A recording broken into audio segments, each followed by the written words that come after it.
So, good afternoon mga lods. May tanggap naman tayo ngayon. So, ang model ito mga lods, Infinix Hot 11 2023. Bale yung problema na ito mga lods is yung LCD niya ay nabasa. So, pinalitan natin ng bagong LCD. Kaya tatry natin yung kanyang LCD kung nagpa-function. So, ayan. Good, subtats at malinis. So, ayan.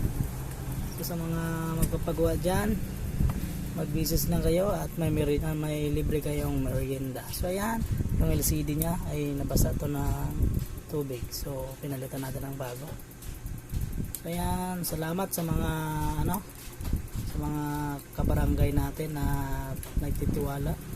So mag-antay lang po kayo, wag po kayo magmamadali at magagawa rin po natin yan yung mga pinapagawa nyo sa akin na mga unit. So salamat mga lods. So thank you.